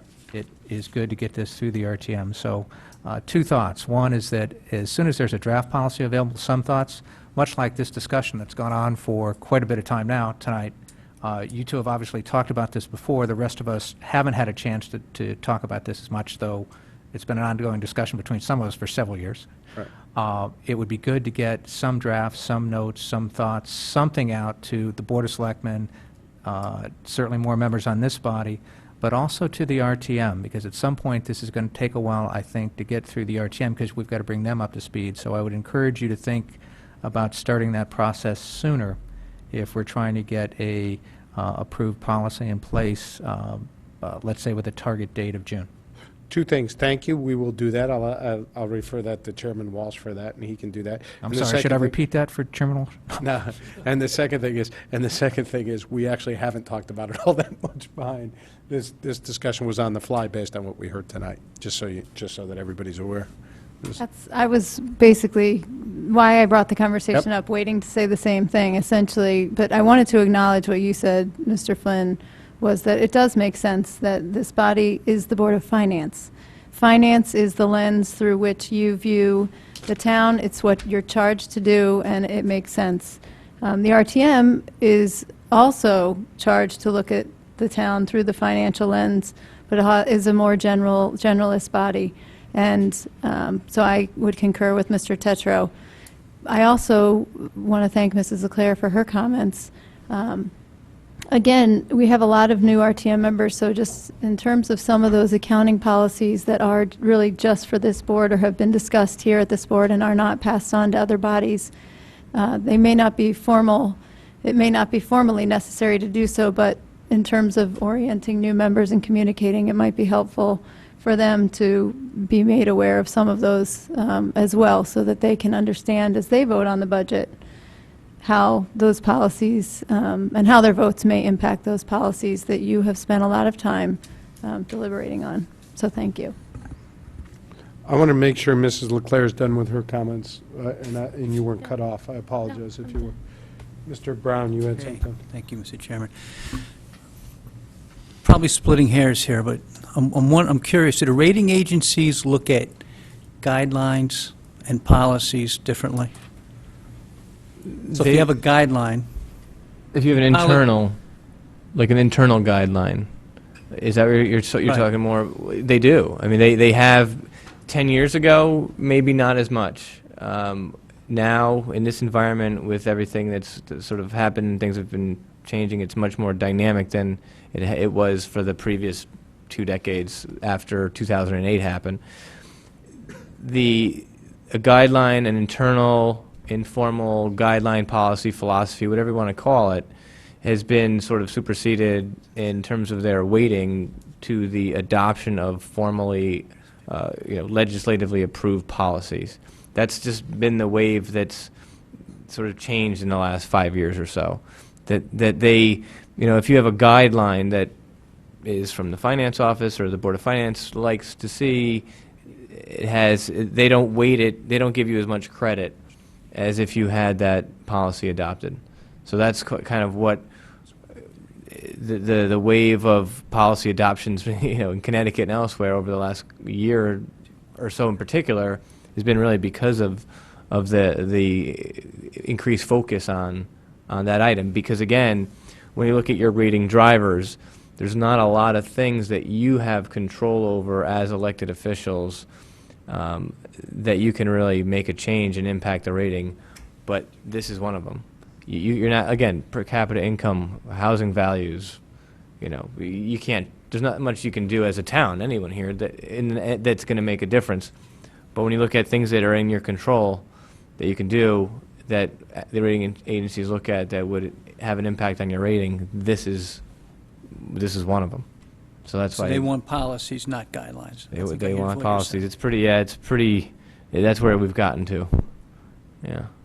Okay, and they want policies without exceptions in the policies for the acts of God, for the justing. Well, there's, again, your policy is your town of Fairfield policy. It doesn't have to be the same as the town of Westport's or the town of Wilton's or the Cheshires. It's what works for the town.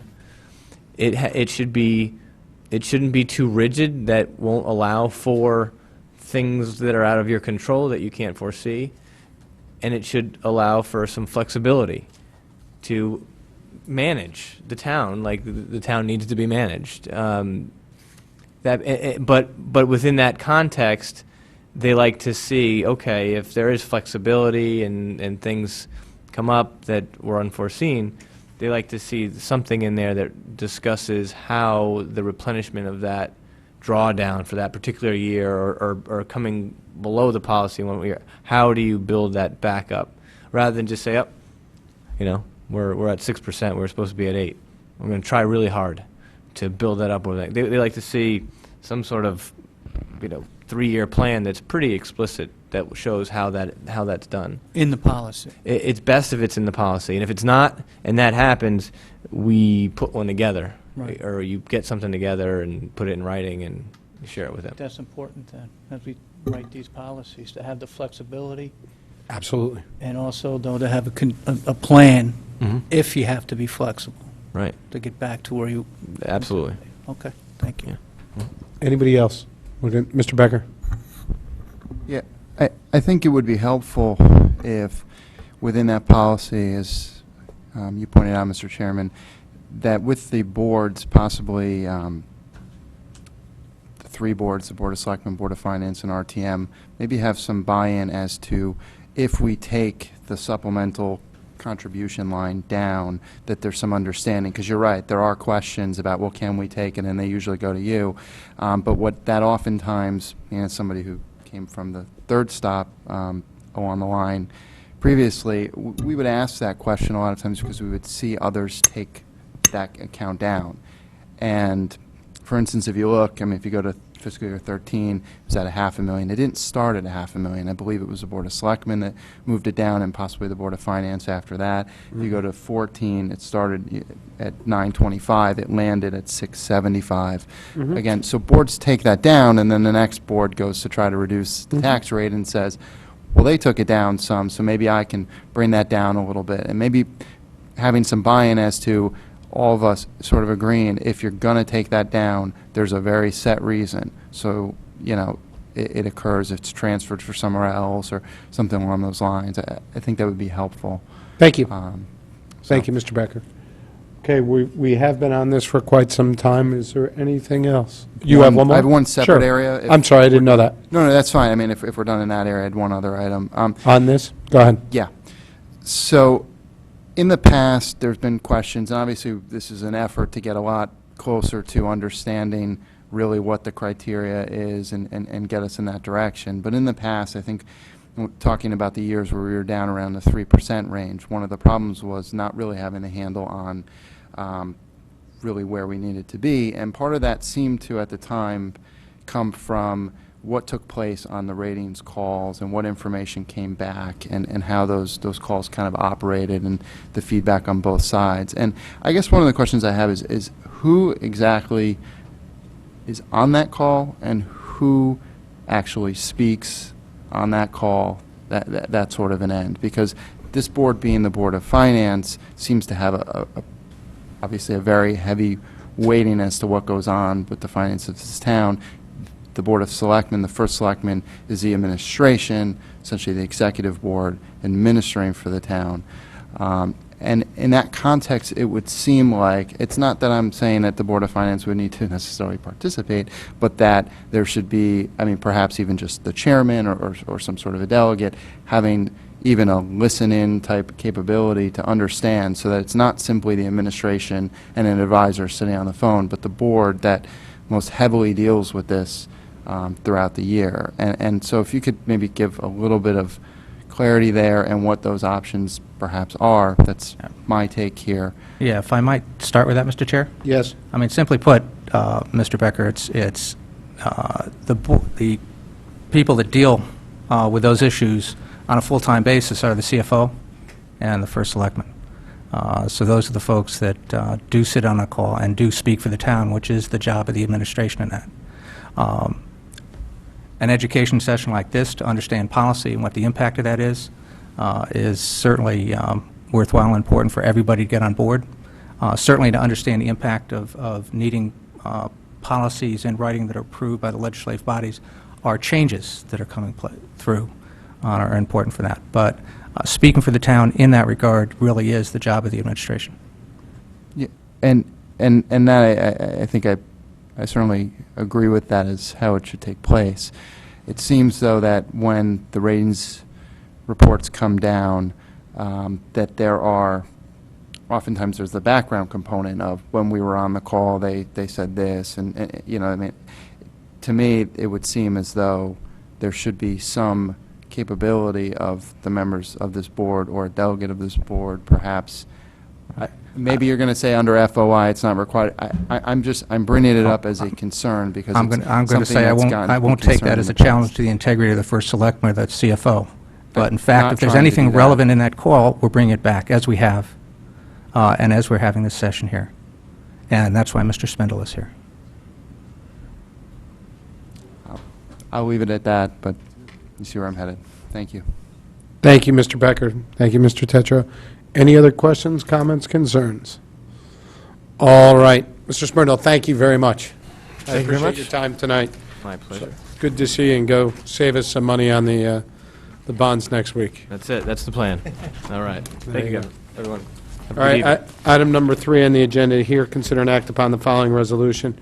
Resolved that funds be transferred from an increase in a grant revenue in the amount of $5,675 to cover the cost of programs sponsored by Fairfield Cares Community Coalition, Fairfield's local prevention council, which develops alcohol, tobacco, and other drug abuse prevention initiatives, and further resolved that the first selectman is authorized to make, execute, and approve on behalf of the town of Fairfield any and all contracts and amendments thereof with the Regional Youth Adult Substance Abuse Project, RISAP.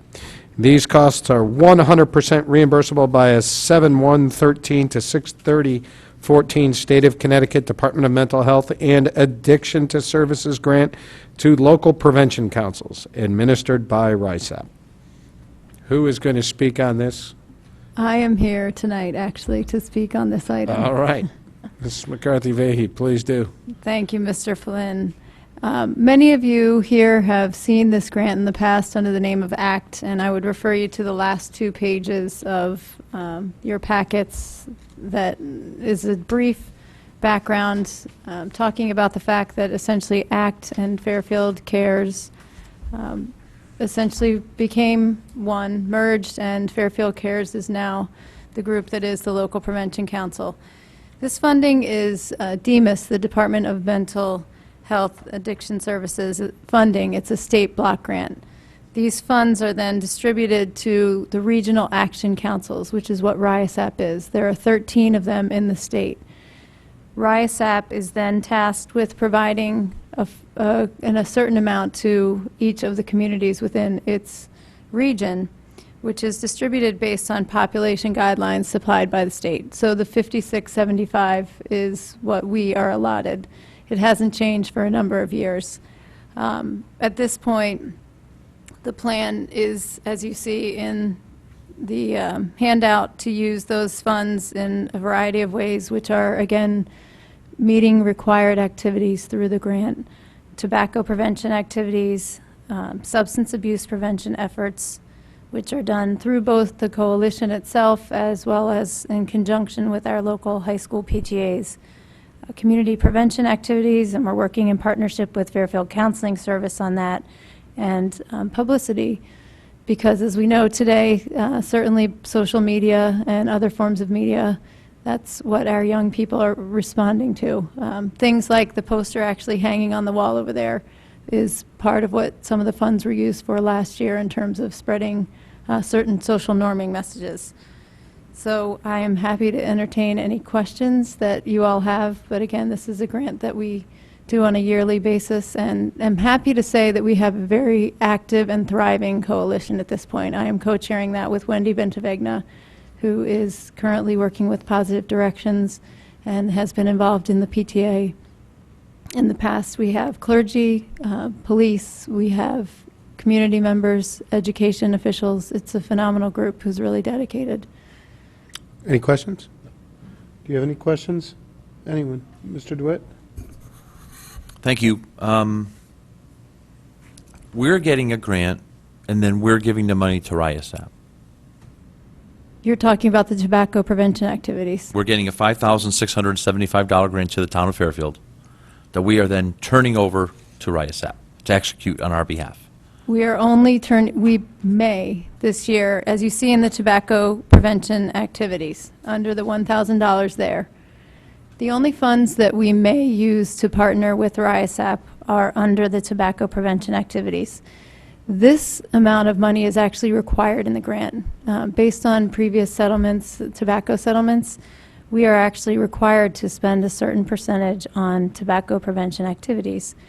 What has been done in the past is that those funds were all actually given back by most of the towns to RIASAP to conduct a regional graphic arts competition for students, and our students participated in this, as did students across the region, who would create graphic arts displays, which were then put up on buses, sometimes before the movies. They were put up there. So those funds were brought together. So we participated as a community, but it was RIASAP that was organizing and administering that program. This year, it's the hope of the group that we can do more localized work, and so you can see in that description some of the different possibilities that are there. The group talked about doing compliance checks, and we remain in conversation with the police department about that, potentially, again, partnering with RIASAP to do some of those, but we are not going to be returning, as in the past, the full $1,000 to RIASAP. So will The rest of the funds are not. All the other funds below are administered through Fairfield Cares, or programs that we're partnering through the health with. department? No. Our health department, or through? So Fairfield, let me just give a little bit of other background. In the past, ACT was actually a group that was appointed by the first selectman. So the members, such as, the harbor management, or such as any of our boards and commissions, the members to ACT were actually appointed by the first selectman or the board of selectmen. What's changed now is with the formation of the new group, as with many other communities, Fairfield Cares has been designated as the group. So it's no longer the case that the first selectman appoints the members. It's a community coalition. In, for example, Westport, these funds, which are required to come through the first selectman, that's part of the requirement of the grant, are given to First Night, which is their local prevention council. So Fairfield Cares has now been designated as the local prevention council. So the town is essentially serving in this role as a fiduciary to then allow the coalition to either use directly itself as the coalition for certain activities, or, for example, under substance abuse prevention. You can see the third item there, funding to the Fairfield Ward and Ludlow High School PTAs for substance abuse prevention programs. So the coalition is actually providing funds to those two organizations to, and in this case, I'll give you an example. We have a freshman forum for all parents and students to come. There are speakers, including surgeons, police, kids. I'm okay.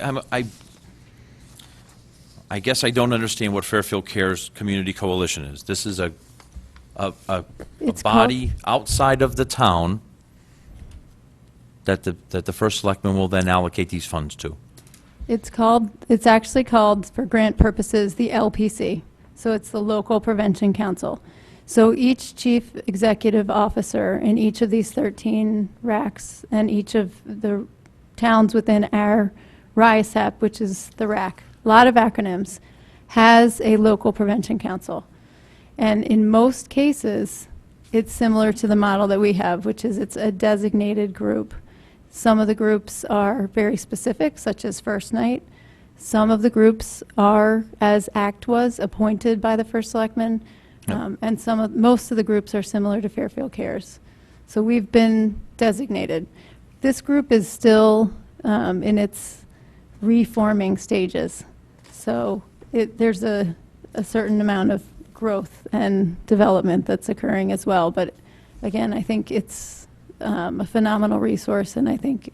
Okay, got it. Thank you. Mrs. Leclerc? I'm still a little confused. Is it really a committee, or is it a not-for-profit? Is it?